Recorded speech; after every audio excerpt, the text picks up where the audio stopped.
Selamat malam, jemaat kekasih. Selamat mengikuti ibadah keluarga Rabu tanggal 16 Maret 2022. Salam sehat dalam kasih dan damai Tuhan. Puji syukur kepada Tuhan karena hingga saat ini kita masih diberikan waktu untuk bertemu lagi dalam ibadah keluarga secara daring. Jemaat, mari kita berdiri untuk menghadap Tuhan dan menyembah-Nya, serta memuliakan nama-Nya, karena kasih setia-Nya besar atas kita.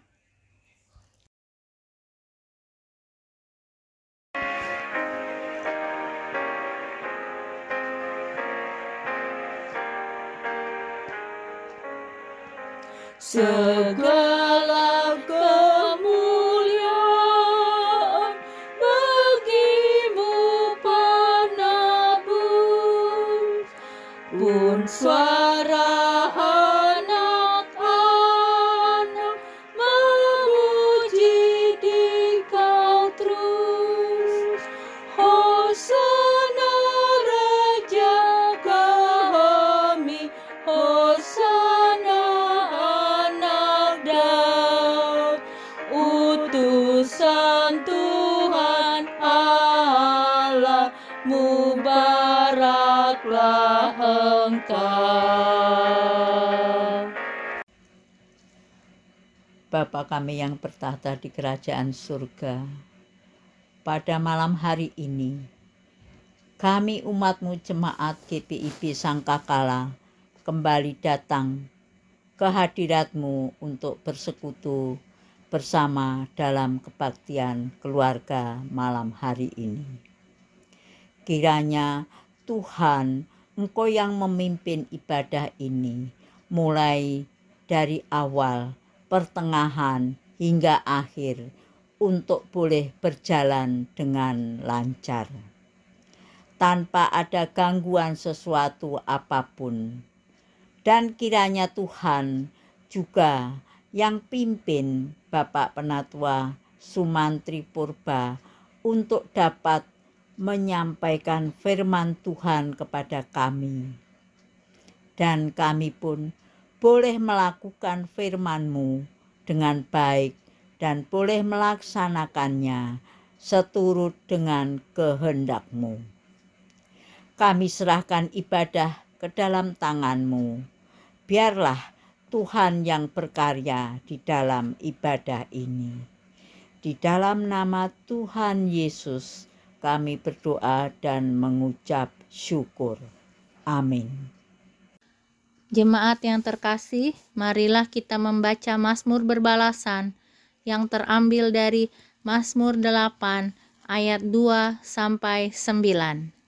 Ya Tuhan, Tuhan kami, betapa mulianya nama-Mu di seluruh bumi. Keagungan-Mu yang mengatasi langit dinyanyikan.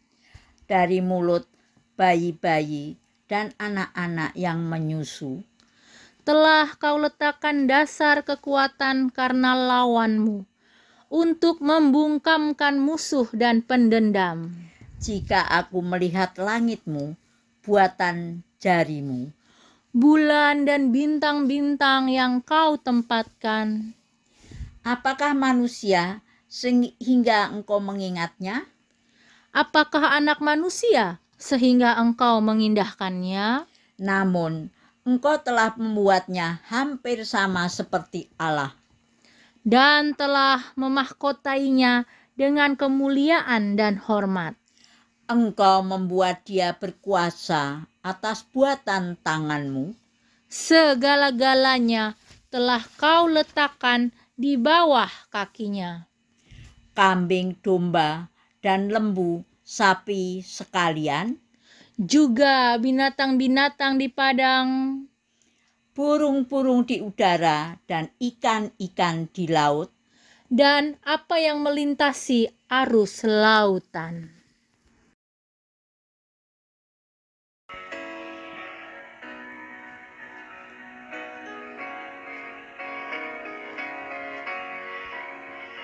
Kuasa-Mu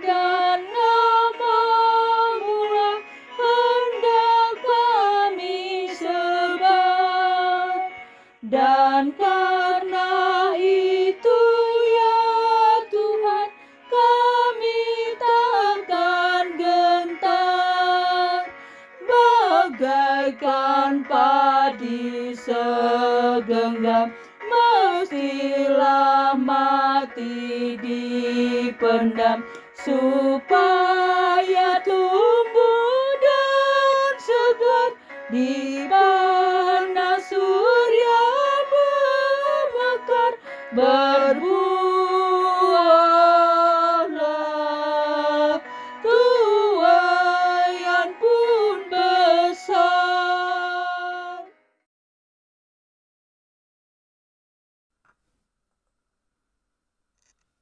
Salam Ibu Bapak Saudara yang dikasihi Tuhan Yesus Kristus.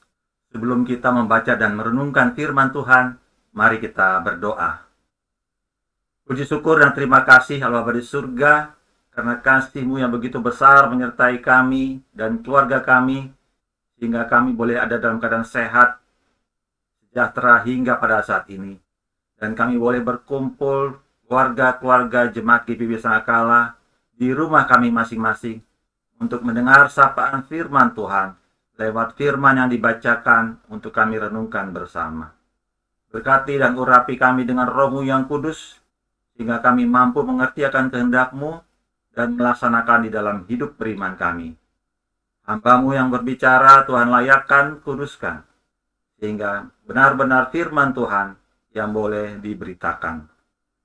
Inilah ungkapan syukur kami, ampunkan segala dosa dan salah kami Bapa, di dalam Tuhan kami Yesus Kristus, firman yang hidup dan berkuasa. Amin. Marilah berdiri untuk mendengar firman Tuhan yang dibacakan dari Alkitab. Kitab Markus pasal 8 ayat 31 sampai 38. Markus 8 ayat 31 sampai 38 yang menyatakan, kemudian mulailah Yesus mengajarkan kepada mereka bahwa Anak Manusia harus menanggung banyak penderitaan dan ditolak oleh tua-tua, imam-imam kepala, dan ahli-ahli Taurat, lalu dibunuh dan bangkit sesudah 3 hari. Hal ini dikatakannya dengan terus terang. Tetapi Petrus menarik Yesus ke samping dan menegur dia. Maka berpalinglah Yesus dan sambil memandang murid-muridnya, ia memarahi Petrus, katanya, "Enyahlah, iblis, sebab engkau bukan memikirkan apa yang dipikirkan Allah, melainkan apa yang dipikirkan manusia." Lalu Yesus memanggil orang banyak dan murid-muridnya dan berkata kepada mereka, "Setiap orang yang mau mengikut aku, ia harus menyangkal dirinya, memikul salibnya, dan mengikut aku. Karena siapa yang mau menyelamatkan nyawanya, ia akan kehilangan nyawanya. Tetapi barang siapa kehilangan nyawanya karena aku dan karena Injil, ia akan menyelamatkannya. Apa gunanya seorang memperoleh seluruh dunia, tetapi ia kehilangan nyawanya? Karena apakah yang dapat diberikannya sebagai ganti nyawanya?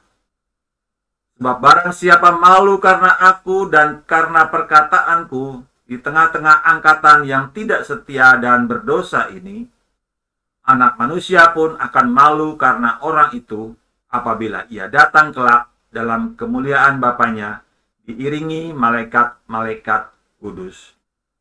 Demikian pembacaan Alkitab. Yang disebut berbahagia ialah setiap orang yang mendengarkan firman Tuhan dan yang melakukannya. Terpujilah Tuhan Yesus, Hosiana.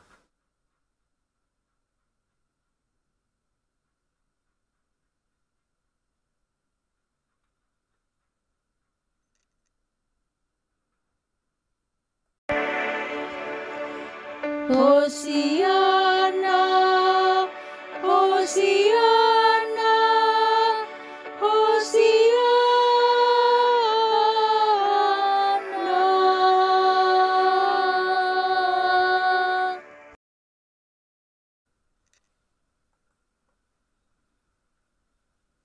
Ibu Bapak Saudara yang dikasihi Tuhan Yesus Kristus, renungan kita pada malam hari ini diberi judul Berpikir Seperti Allah.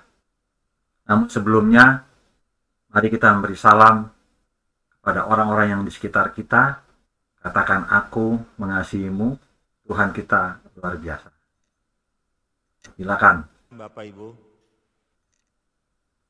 Ibu Bapak yang dikasihi Tuhan Yesus Kristus, kita pasti mengingat kisah Yunus. Bagaimana Yunus pada waktu itu menggunakan cara berpikir dia, menggunakan kehendak dia untuk menolak panggilan Allah yang mengutus dia ke Niniwe. Dia lari ke Tarsis, menjalani apa yang diyakininya benar, namun tidak sesuai dengan kehendak Tuhan. Dan kita paham apa yang pergumulan yang dialami Yunus selanjutnya dan akhir dari kisah ini. Kita juga ingat ketika pertama kali pemerintah mengumumkan kasus COVID-19 negara kita pada tanggal 2 Maret 2020, kemudian dilanjutkan dengan pernyataan dari Badan Kesehatan Dunia WHO yang menyatakan dunia memasuki pandemi COVID-19. Sejak saat itu seluruh sendi kehidupan terdampak. Banyak keluarga-keluarga yang berduka, mohon maaf, karena kehilangan anggota keluarganya. Tempat-tempat usaha, sentra-sentra bisnis, pusat-pusat perekonomian ditutup, sehingga banyak pekerjaan-pekerjaan yang hilang. Orang-orang terdampak secara ekonomi. Dan masih banyak lagi. Sekolah-sekolah ditutup. Bahkan gereja Tuhan ditutup untuk beribadah. Setelah 1 tahun penanganan yang dilakukan oleh pemerintah, telah berhasil menurunkan angka penularan semakin landai. Dan pada saat itu, pemerintah memprediksi melalui pemberitaan-pemberitaan bahwa pandemi diperkirakan akan berakhir pada bulan April 2021. Semua orang bergembira. Semua orang euforia karena mengharapkan pemulihan dan perbaikan dari penderitaan yang dialaminya. Namun apa yang terjadi? Varian baru yang datang justru lebih dahsyat dan lebih ganas, membawa penderitaan yang semakin mencekam yang berlarut-larut hingga saat ini. Dari kedua kisah ini, dua kejadian ini, kita dapat menarik kesimpulan bahwa betapa manusia sangat rapuh di hadapan Allah, sangat rentan. Apa yang kita bayangkan, apa yang kita pikirkan, apa yang kita harapkan, tidak selalu sama dengan apa yang menjadi kehendak Tuhan bagi kita dan dunia ini. Mari kita renungkan melalui peristiwa-peristiwa yang terjadi di sekitar kita. Apakah dengan peristiwa-peristiwa itu telah membuat kita semakin mengenal siapa Tuhan kita, bagaimana Dia mengendalikan dunia ini, sehingga kita semakin dekat, semakin membutuhkan pertolongannya. Bapa yang dikasihi Tuhan Yesus Kristus,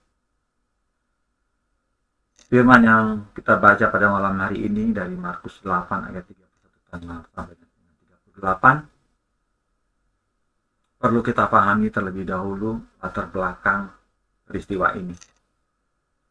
Dalam mindset atau pola pikir orang Israel, makna kehadiran seorang Mesias tidak terlepas dari makna politisnya. Seorang Mesias digambarkan sebagai seorang yang gagah perkasa, seorang juru selamat, seorang pembebas yang mampu mengembalikan kejayaan Israel.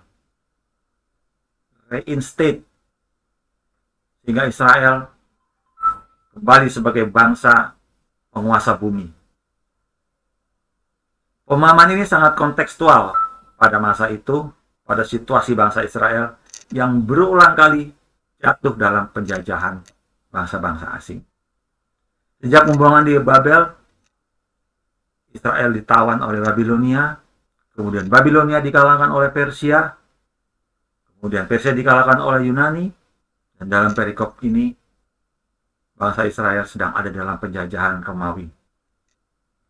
Sebagai bangsa jajahan, pasti harta benda mereka dirampas, kehidupan mereka dikekang, mereka harus tunduk pada berbagai tekanan dan penindasan. Bukan hanya dari pemerintah Romawi, tapi juga dari bangsa Romawi.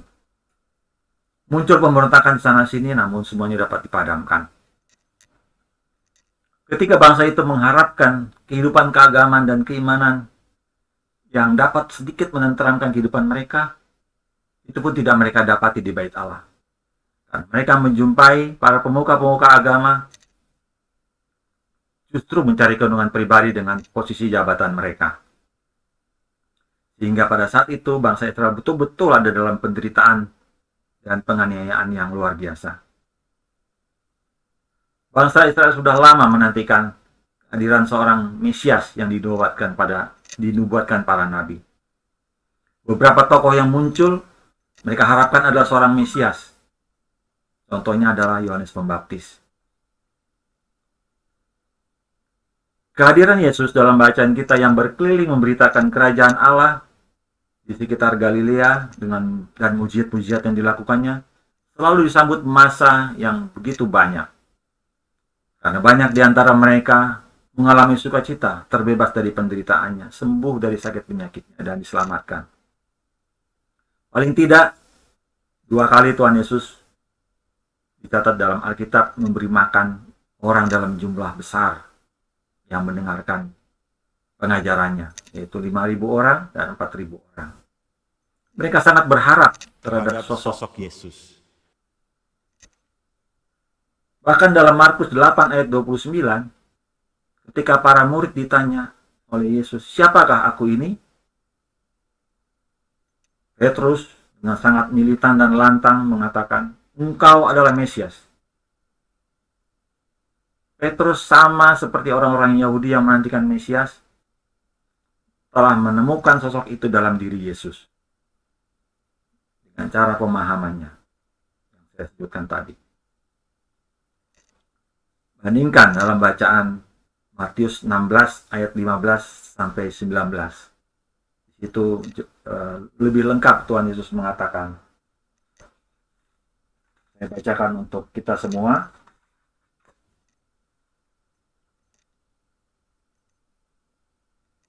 Maka jawab Simon Petrus, engkau adalah Mesias, Anak Allah yang hidup. Kata Yesus kepadanya, 17, berbahagialah engkau Simon bin Yunus, sebab bukan manusia yang menyatakan itu kepadamu, melainkan Bapa-Ku yang di sorga. 18, dan aku pun berkata kepadamu, engkau adalah Petrus, dan di atas batu karang ini aku akan mendirikan jemaatku, dan alam maut tidak akan menguasainya.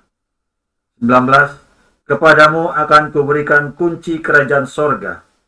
Apa yang kau ikat di dunia ini akan terikat di sorga, dan apa yang kau lepaskan di dunia ini akan terlepas di sorga. Jadi kita bisa membayangkan, Bapak Ibu, pemahaman Petrus pada saat itu tentang sosok Yesus sebagai seorang Mesias. Demikian juga dengan murid-murid dan orang-orang yang mengikuti dia. Kita masuk dalam bacaan kita. Apa yang terjadi pada ayat 31? Yesus mengawali perkataannya dengan fakta baru yang sangat riskan dan sulit pada murid-muridnya. Dikatakan bahwa anak manusia harus menanggung banyak penderitaan dan ditolak. Ditolak justru oleh orang-orang yang dekat, quote-unquote, dengan firman Allah. Tua-tua, imam-imam kepala, dan ahli-ahli Taurat. Dikatakan juga lalu dibunuh, namun akan bangkit sesudah 3 hari. Para murid tidak dapat mengerti dan menangkap makna dari semua perkataan Yesus ini dengan benar. Sehingga Petrus, seorang murid yang sangat militan, ya, sering mewakili murid-murid yang lain, memiliki watak yang keras, sesuai namanya, segera menarik Petrus dan menegur dia. Pada titik ini mungkin kita menganggap betapa lancangnya Petrus, tidak sopan. Masa begitu terhadap gurunya, terhadap Mesias yang dibanggakannya.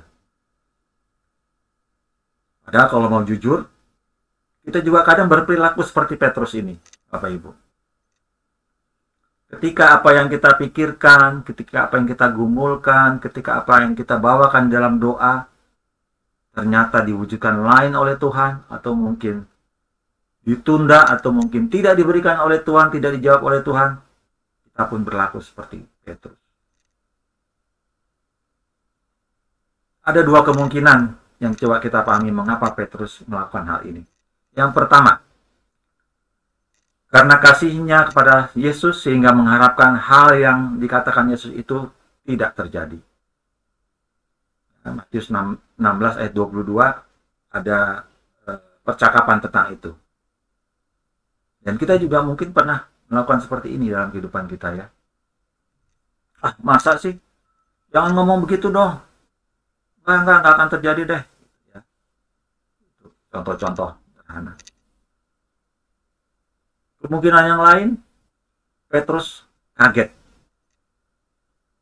Nah, kekagetannya ini kemudian dia menyangkal dan tidak percaya bahwa itu terjadi pada Yesus Mesias. Karena jauh dari apa yang dibayangkan sebagai sosok Mesias. Dan ini juga berarti peringatan bahwa hal yang sama juga dapat dan akan terjadi pada para pengikutnya. Apakah Petrus takut hal ini akan terjadi pada dirinya? Mungkin saja Petrus pada waktu itu ya membayangkan ketenaran, kehidupan yang nyaman ya sebagai pengikut seorang Mesias sebagaimana yang dia bayangkan. Tapi dengan perkataan Yesus ini semuanya itu sirna, semuanya itu berubah. Dia membayangkan dia akan menjadi seorang pecundang. Akan menderita, akan ditolak.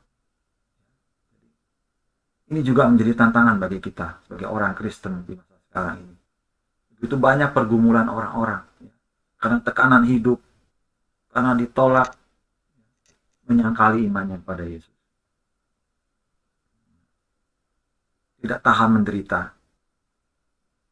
Ibu Bapak Saudara dikasih Tuhan, mari kita perhatikan kata harus di dalam ayat 31 yang kita baca tadi. Di situ Yesus tidak menggunakan kata akan atau dapat menanggung banyak penderitaan dan ditolak. Tapi harus. Harus di sini berarti tidak ada cara lain. Atau pasti terjadi. Sudah ditentukan. Siapa yang menentukan? Yaitu Allah Bapa. Artinya, penebusan dosa dan penyelamatan manusia harus terjadi melalui penderitaan, penolakan, kematian, dan kebangkitan Yesus. Itulah sebabnya Tuhan Yesus memarahi Petrus. Ayat yang ke-33. Yesus menegur Petrus dengan keras di depan para murid dan orang-orang yang pada saat itu dengan nada suara yang tidak biasanya dilakukan oleh Yesus ya. Enyahlah iblis. Yesus mau mengatakan bahwa segala sesuatu yang bertentangan dengan apa yang dipikirkan Allah itu berasal dari iblis. Tindakan dan perkataan Petrus ini yang berusaha menjauhkan Yesus dari salib memperlihatkan pikiran iblis, bukan pikiran Allah. Tuhan Yesus tidak menghendaki Petrus si batu karang itu menjadi batu sandungan bagi orang lain menerima keselamatan Allah. Pencobaan semacam ini yang Yesus hadapi ketika ia berhadapan dan menaklukkan iblis di padang gurun. Dan ia menangkan lagi dalam pergumulannya di Getsemani. Kalau boleh cawan ini lalu daripadaku. Bukan kehendakku Bapa, kehendakmu-lah yang Jadi, dia memenangkan pergumulan itu. Perkataan Yesus ini sekaligus menjadi pembelajaran bagi kita. Untuk kita selalu waspada bahwa segala sesuatu yang kita pikirkan apabila itu bertentangan dengan kehendak Allah melalui firman-Nya, itu adalah kehendak iblis. Pertanyaan selanjutnya, bagaimana kita tahu kalau hal itu adalah kehendak Allah atau bukan? Yang pertama, kita dapat meminta hikmat Tuhan melalui doa. Makanya perlu sebelum kita melakukan segala sesuatu kita berdoa. kita mohon hikmat Tuhan. Kita mohon agar kehendak dan cara Allah saja yang berlaku atas semua yang kita sampaikan. Doa kita. Seperti yang Tuhan ajarkan dalam doa Bapa kami. Jadilah kehendak-Mu di bumi seperti di surga. Yang kedua, Kehendak Allah harus berpadanan dengan apa yang ada di dalam Alkitab. Yang adalah firman Allah atau pikiran-pikiran Allah. Dengan demikian, agar kita dapat memahami firman Allah atau pikiran-pikiran Allah, maka kita harus rajin membaca Alkitab, merenungkannya, mendengarkan pemberitaan-pemberitaan firman, serta berusaha melakukannya. Hal ini memang tidak mudah, Ibu. Tentu saja tidak mudah. Namun paling tidak kita bisa dengan jujur menilai bahwa harus ada progres dari hari ke hari. Semakin taat, bukan sebaliknya. Ketiga, kalau yang kita pikirkan, kita lakukan selaras dengan firman Tuhan, maka dia berbuah kebaikan, berdampak positif bagi sesama dan lingkungan. 2 Timotius 3 ayat 16 dan 17 mengatakan bahwa firman Tuhan itu bermanfaat untuk menyatakan kesalahan, memperbaiki kelakuan, mengajar, mendidik orang dalam kebenaran. Jadi, sehingga tiap-tiap manusia punya Allah diperlengkapi dengan semua perbuatan perbuatan baik. Melalui teguran ini, Yesus hendak menyampaikan bahwa tanpa salib, tak ada mahkota kehidupan yang Allah karuniakan. Tanpa salib, tidak ada mahkota kehidupan yang akan dikaruniakan. Ini adalah kebenaran dan keyakinan iman bagi kita semua, orang-orang Kristen, dan sama seperti Yesus pada saat itu. Selanjutnya di ayat 34, Yesus memanggil banyak orang dan para murid, lalu melanjutkan pengajarannya untuk merubah paradigma mereka. Kemudian Yesus menetapkan, barang siapa mengikut aku, dia harus melakukan 3 hal ini. Yang pertama, dia harus menyangkal diri. Menyangkal diri berarti menolak mengikuti kecenderungan sifat alamiah dirinya, betapapun baiknya, karena hal itu bertentangan dengan jalan Kristus bagi kita. Yang kedua, memikul salibnya. Memikul salib adalah tanda kerelaan menerima kematian yang memalukan. Dan gambaran orang hukuman yang diolok-olok ke tempat eksekusi. Itu juga yang dialami Yesus dalam perjalanannya ke Bukit Kalvari. Jadi dengan memikul salib, kita memahami penderitaan yang sengsara Yesus untuk mendapatkan mahkota kehidupan. Yang ketiga, mengikuti Yesus. Mengikuti Yesus berarti meninggalkan segala kuasa apapun dan menaklukkan diri serta taat pada Perintah-perintahnya. Ayat 35-37 pengajaran Yesus selanjutnya mau mengingatkan bahwa setiap manusia yang berusaha menyelamatkan nyawanya, mencintai keduniawiannya, akan kehilangan hidup yang sungguh-sungguh berarti. Tetapi siapa yang bersedia memberikan dirinya bagi Tuhan dan Injilnya, ia akan menyelamatkannya. Hal ini menjadi peringatan bagi banyak orang di luar sana, ya, yang bekerja keras siang malam untuk apa? Untuk mengutamakan mengejar segala kekayaan dan kenikmatan dunia hingga melupakan kewajibannya sebagai pengikut Kristus. Yesus mengingatkan bahwa kehidupan yang sungguh-sungguh berarti jauh lebih penting dari apapun yang diperoleh dunia. Setiap pengikut Kristus wajib mengambil peran dalam melayani Tuhan dan pekerjaannya. Dikatakan apa gunanya seorang memperoleh seluruh dunia tapi kehilangan nyawanya? Orang yang sangat mencintai hidup duniawinya, umumnya dia akan selfish.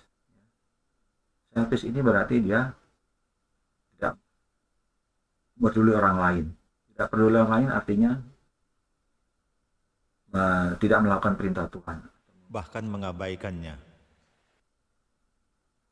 Orang-orang seperti ini dikatakan akan menerima dirinya ditolak dalam penghakiman yang terakhir. Ayat 38, Tuhan Yesus memberikan peringatan pada pola pikir dan perilaku kita. Tuhan mau pola pikir kita berpadanan dengan pola pikir Allah. Dengan demikian, kita menjadi saksi atas keimanan kita kepadanya dan melakukan semua perkataan yang baik dalam perilaku kita maupun perbuatan hidup kita, meskipun itu bertentangan dengan apa yang ada di dunia ini, bahkan kita ditolak, dikucilkan dari kehidupan dunia. Ibu Bapak yang dikasihi Tuhan, apa yang dapat kita refleksikan dan kita aplikasikan dari pengajaran Yesus dalam perikop yang kita baca ini? Yang pertama, bahwa cara berpikir manusia tidak dapat dipaksakan dalam cara berpikir Allah. Dan inilah yang menyebabkan kenapa manusia selalu gagal. Karena dengan kita memaksakan cara berpikir kita, sesungguhnya kita itu mendowngrade kuasa dan otoritas Allah sebagai penentu kehidupan kita. Berpikir seperti Allah adalah proses menggunakan akal untuk mempertimbangkan segala sesuatu menurut cara Allah. Melalui teguran Tuhan Yesus pada Petrus dan para murid, kita juga diingatkan untuk waspada bahwa cara berpikir yang bertentangan dengan Allah berasal dari iblis. Yang tujuannya tidak lain adalah menjauhkan kita dari kasih Tuhan. Kadangkala kita tidak terasa, ya. Ditawarkan adalah kenikmatan-kenikmatan. Padahal sesungguhnya itu mau menjauhkan kita dari kasih Tuhan. Itu bisa terjadi di dalam pekerjaan Dan pergumulan kita, karena dengan kebutuhan atau keinginan daging kita, tanpa sadar kita semakin jauh dari kasih Tuhan. Karena itu marilah kita terus belajar firman Tuhan dan melakukannya dengan taat, sehingga kita dapat mengerti mengapa Tuhan menghadirkan kita sekarang ini.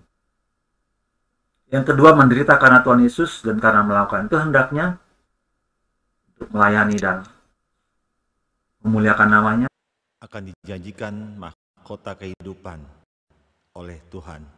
Nah, itu setiap orang yang mengikut dia harus memiliki paradigma yang disebutkan tadi. Memikul salib, siap menolak dan menderita karena namanya, menyangkal diri, menolak sifat alamiah yang bertentangan dengan dia. Karena sifat alamiah kita itu kan cenderungannya banyak yang negatif, ya. Menang sendiri, egois, selfish, suka menyalahkan orang lain. Jadi kecenderungan sifat alamiah ini Harus ditentang untuk mengerti kehendaknya. yang ketiga, mengingatkan untuk kita tidak mengalihkan perhatian kita dari kasih Kristus. Bahwa orang yang sangat mencintai hidup duniawinya dan segala kenikmatan yang didapatinya atau dikejarnya, pasti akan benci. Benci Yesus karena ketiadaan kasih, kesabaran, kemurahan, kebaikan, kesetiaan dan berbagi dengan orang lain. Hal itu pada akhirnya akan membinasakan dirinya karena akan ditolak dalam kerajaan Allah. Yang keempat, malu mempraktekkan keimanan kita kepada Yesus dalam kehidupan sehari-hari, maka Yesus juga akan malu Mengaku di hadapan Allah. Itu artinya nggak ada gunanya kita sebagai pengikut Kristus kalau kita malu bersaksi tentang Dia dalam kehidupan kita. Ibu Bapak yang dikasihi Tuhan, saat ini kita berada di Minggu Prapaskah yang kelima. 6 minggu Prapaskah menurut kalender gereja disediakan bagi kita. Masa Prapaskah adalah masa persiapan sebelum Paskah. Itu masa di mana kita sebagai jemaat kembali mengenang perjalanan pelayanan Tuhan Yesus yang penuh tantangan dan derita. Mulai dari Kaisarea Filipi yang kita baca perikopnya pada malam ini sampai ke Yerusalem untuk disalibkan, kemudian mati dan bangkit menjadi mahkota kehidupan. disediakan bagi Bapak, Ibu, Saudara, dan saya yang diselamatkan. Tanpa penyadaran diri dan memahami cara berpikir Allah, sama seperti Petrus dan para murid, kita tidak akan pernah memahami misi Allah menghadirkan kita di dunia ini. Misi Allah menghadirkan Yesus sebagai hamba yang menderita. Seperti kata nubuatan Nabi Yesaya. Mari kita manfaatkan masa-masa Prapaskah ini untuk kita semakin mengenal kasih Tuhan. Kita melakukan introspeksi, kita memperhatikan orang-orang yang ada dalam penderitaan, dan kita senantiasa bersyukur atas kebaikan Tuhan yang mengorbankan dirinya untuk keselamatan kita. Dia yang selalu mengasihi kita, mau menebus Bapak, Ibu, Saudara, dan saya. Untuk itu mari kita arahkan selalu hati dan pikiran kita hanya kepadanya. Karena apa yang dapat kita persembahkan yang diinginkannya selain kita taat pada semua ketetapannya dan perintah-perintahnya. Untuk itu marilah kita lakukan pengajaran Tuhan Yesus pada hari ini dengan sungguh-sungguh. Kiranya Roh Kudus menolong kita dan memampukan kita. Amin.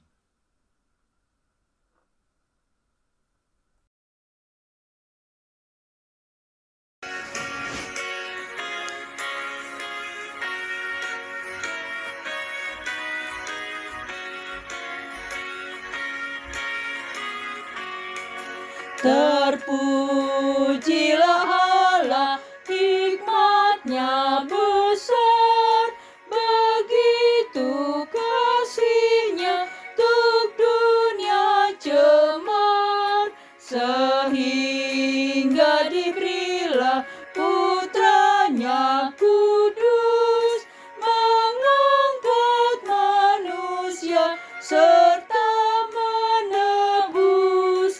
Pujilah, pujilah, buatlah dunia bergemar, bergemar, mendengar suaranya. Dapatkanlah Allah demi Putranya, beri puji padanya sebab hikmat-Nya. Ibu, Bapak, Saudara yang dikasihi Tuhan Yesus Kristus, kita akan menaikkan doa syafaat, akan diakhiri dengan doa Bapa kami, dan bagian doksologinya kita nyanyikan bersama. Kita berdoa. Bapa kami dalam kerajaan surga, kami mengucap syukur dan terima kasih atas berkat dan kebaikan Tuhan dalam kehidupan kami, hingga kami dalam keadaan sehat dan mampu untuk bersekutu, memuji dan besarkan nama-Mu pada malam hari ini. Terima kasih Tuhan atas firman-Mu yang boleh kami dengar dan renungkan. Juga diingatkan dan diajarkan untuk kami merubah paradigma kami. Seringkali kami memaksakan cara berpikir kami, cara berkehendak kami bertentangan dengan kehendak Tuhan. Biarlah kami biarkan kuasa Tuhan bekerja atas hidup kami. Rancangan Tuhan adalah rancangan kebaikan bagi kehidupan kami. Terima kasih Bapa di surga, kami berdoa untuk setiap kami yang hadir pada malam hari ini. Berikan kami sukacita dan damai sejahtera-Mu.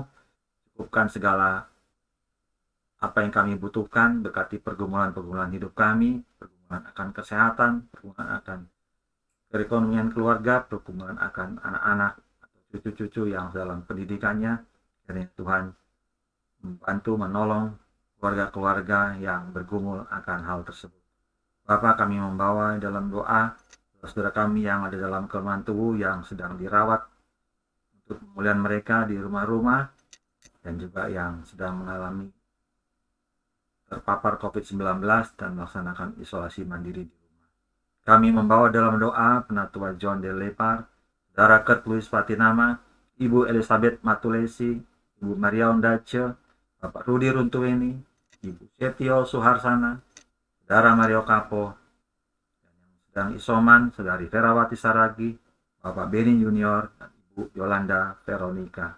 Bapak, datanglah tengah-tengah kelemahan tubuh mereka, berikan kekuatan dan sukacita pengharapan daripada-Mu Tuhan. Berkati setiap saran yang mereka terima dan nikmati, baik itu obat-obatan, vitamin, makanan, minuman, istirahat, dan cinta kasih dari keluarga. Tuhan kuduskan sehingga boleh menjadi alat Tuhan bagi kesembuhan mereka. Berkati juga keluarga yang setia menolong, membantu mereka Bapak. Berikan kekuatan, berikan segala yang mereka butuhkan ya Bapak. Kami berdoa juga untuk kami semua hamba-hamba Tuhan yang melayani di jemaat kami Bapak. Kami berdoa untuk ketua majelis jemaat kami, Pendeta Estrina Manusiwa beserta dengan keluarga, Bapak Richard, adik Sami, dan Bapak Aris. Dan juga Tuhan berkati keluarga hamba-Mu ini agar selalu ada dalam sukacita dan berkat Tuhan. Pendeta senantiasa Tuhan mampukan untuk melayani jemaat ini, umat ini boleh bertumbuh dalam iman dan ketaatan kepadamu. Berkati juga Diakan, penatua, dan seluruh keluarga. Berikan juga berkat-berkat-Mu dalam kehidupan mereka. Mampukan mereka di dalam melayani dalam ketaatan dan ketulusan. Kami juga membawa seluruh pengurus ke-6 Pelkat, dari PA sampai PKLU, kiranya juga Tuhan berikan kekompakan, berikan sinergi, berikan mereka kemampuan di dalam mereka melayani lewat pelayanan kategorial. Bapak, kami saat ini berada di bulan terakhir tahun anggaran 2021-2022. Berkatilah program-program yang masih akan dijalankan pada bulan ini, di mana akan ada penggalangan dana dari Pelkat PKP. Jemaat-jemaat boleh berpartisipasi dalam program ini. Juga kami sekarang sedang menyusun program kerja dan anggaran 2022-2023. Untuk kami mohon hikmat Tuhan yang menolong kami untuk menyusun program yang benar-benar bermanfaat untuk memuliakan Engkau, Bapa, sesuai dan seturut dengan kehendak-Mu saja. Bapa di surga, kami berdoa untuk Gereja Protestan Indonesia bagian Barat, Majelis Sinode dengan seluruh perangkat-perangkat yang ada. Juga Tuhan berkati hamba-hamba Tuhan yang melayani di kota-kota maupun di pos-pos pelayanan kesaksian, jemaat-jemaat Tuhan, guru-guru Injil yang melayani katekisasi. Juga Tuhan berkati, Tuhan mampukan mereka untuk melayani dengan sungguh, dengan sukacita. Bapa di surga, kami menyerahkan juga pergumulan bangsa dan negara kami yang selalu dilanda berbagai macam persoalan, Bapa. Berkati pemerintah dalam mengatasi masalah perekonomian, dalam menanggulangi COVID ini. Kami mohon kiranya juga COVID ini boleh Tuhan selesaikan bagi bangsa negara kami, bahkan bagi dunia, sehingga kami boleh ada di kehidupan yang baru, era new normal. Kami boleh semakin memahami apa yang Tuhan kehendaki dalam kehidupan kami. Berkati pemerintah, khususnya Presiden, Wakil Presiden, dan jajarannya, sampai kepada pemerintahan di daerah, terus menopang kehidupan perekonomian di negara ini, Bapak. Tuhan berkati, mampukan mereka, berikan roh takut akan Tuhan, sehingga bangsa ini boleh keluar dari segala kemelut yang dihadapi. Bencana-bencana yang terjadi, Tuhan berkati badan-badan yang ditunjuk untuk itu, sehingga mereka boleh dengan sigap menolong saudara-saudara kami yang dalam penderitaannya, Bapak. Terima kasih Bapak di surga. Kami juga berdoa untuk tangga-tangga di sekitar rumah kami. Jadikanlah kami berkat bagi masyarakat di lingkungan kami berada. Terima kasih Bapak. Inilah doa ungkapan syukur kami dan doa permohonan kami. Kami juga berdoa bagi saudara-saudara kami yang bersuka cita di minggu ini, ya Bapak. Kami membawa dalam doa Bapak Johan Maruli Tua Hutapea, Ibu Neti Florida Hutajulu Lumban Tobing, Saudara Marcelino Jeremy Pati, Ibu Bintang Marbun Nainggolan, yang bersuka cita karena akan menerima tahun yang baru dalam kehidupan mereka. Tuhan berkati kehidupan mereka masing-masing, berikan sukacita dan damai sejahtera-Mu.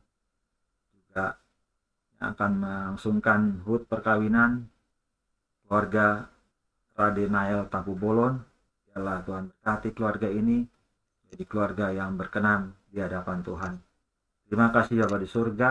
Inilah doa ungkapan syukur kami dan permohonan kami yang jauh dari sempurna. Sempurnakanlah ya Tuhan, jadilah kehendak-Mu atas hidup kami semua. Di dalam Tuhan kami Yesus Kristus, kami berdoa dengan doa yang diajarkan Tuhan pada kami. Bapa kami di surga, dikuduskanlah nama-Mu, datanglah kerajaan-Mu, jadilah kehendak-Mu di bumi seperti di surga. Berilah kami pada hari ini makanan kami secukupnya, dan ampunilah kami akan segala kesalahan kami, seperti kami juga sudah mengampuni orang yang bersalah pada kami. Dan janganlah membawa kami dalam pencobaan, tetapi lepaskanlah kami daripada yang jahat.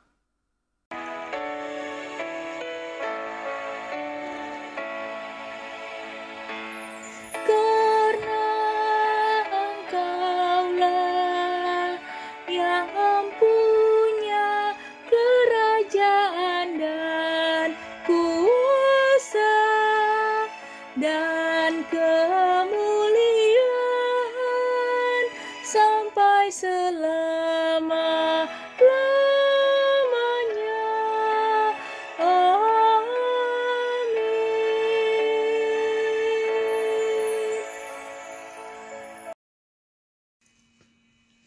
marilah kita mengungkapkan syukur dengan hati, mulut, dan tangan kita, serta mengingat pesan dalam Alkitab yang tertulis di 2 Korintus 9 ayat 7 yang menyatakan, hendaklah masing-masing memberikan menurut kerelaan hatinya, jangan dengan sedih hati atau karena paksaan, sebab Allah mengasihi orang yang memberi dengan sukacita.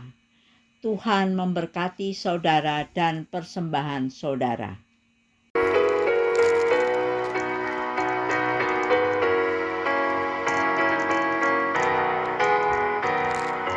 Allah sumber kemurahan juga kebajikan di sepanjang hidupmu. Bersyukur senantiasa, puji nama Tuhan kini dan kekal. Bawa persembahanmu segera pada Tuhan Allahmu. Ingat akan janjinya tetap, Ia memberkatimu. Allah sumber kemurahan juga kebajikan di sepanjang hidupmu. Bersyukur senantiasa, puji nama Tuhan kini dan kekal. Beri persepuluhanmu dengan hati tulus dan penuh. Kasih dan setia Tuhanmu dilimpahkan padamu.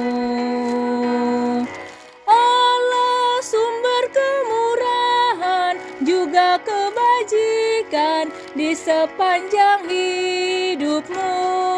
Bersyukur senantiasa, puji nama Tuhan kini dan kekal.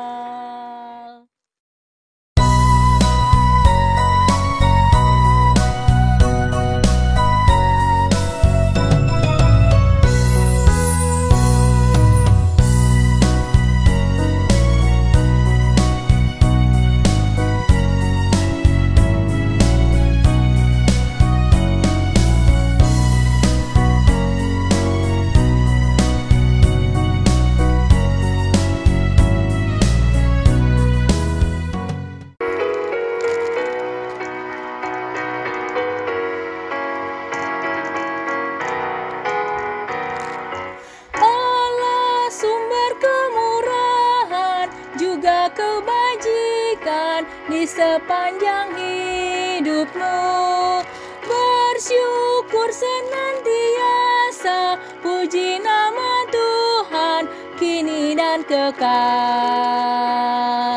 Bawa persembahanmu segera pada Tuhan Allahmu. Ingat akan janjinya tetap, Ia memberkatimu. Allah sumber kemurahan juga kebajikan di sepanjang hidupmu. Bersyukur senantiasa, puji nama Tuhan kini dan kekal. Beri persepuluhanmu dengan hati tulus dan penuh. Kasih dan setia Tuhanmu dilimpahkan padamu. Allah sumber kemurahan juga kebajikan di sepanjang hidupmu. Bersyukur senantiasa, puji nama Tuhan kini dan kekal. Doa persembahan. Ya Allah, Sang Pemilik kehidupan kami, inilah persembahan syukur kami untuk setiap nikmat yang Engkau beri. Ajarkanlah kami untuk mensyukuri setiap hal yang kami miliki dalam hidup ini dan menjadikannya berkat bagi sesama kami. Dalam nama Yesus Kristus, Sang Sumber Berkat, kami berdoa. Amin.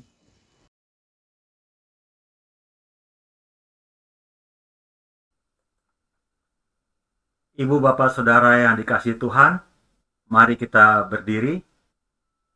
Kita melanjutkan kehidupan kita dan melaksanakan firman Tuhan, dan membiarkan kuasa Allah bekerja di dalam hidup dan pergumulan kita, sehingga sukacita selalu ada di dalam hari-hari kehidupan kita.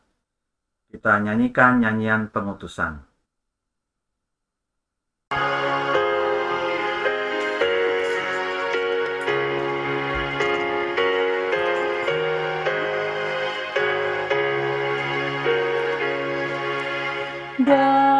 Damai sejahtera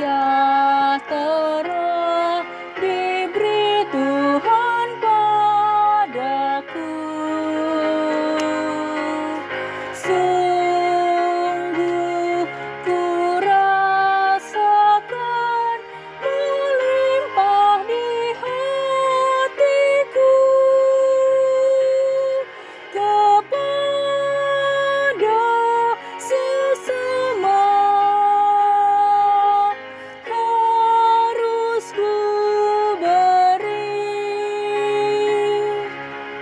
biar semua orang rasakan damainya.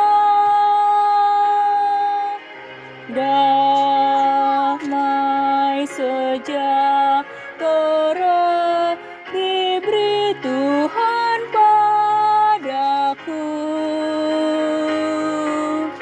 Sungguh ku rasakan melimpah di hatiku. Ku ingin bagikan damai yang ku alami di hidupku, supaya bumi pun penuh dengan namanya.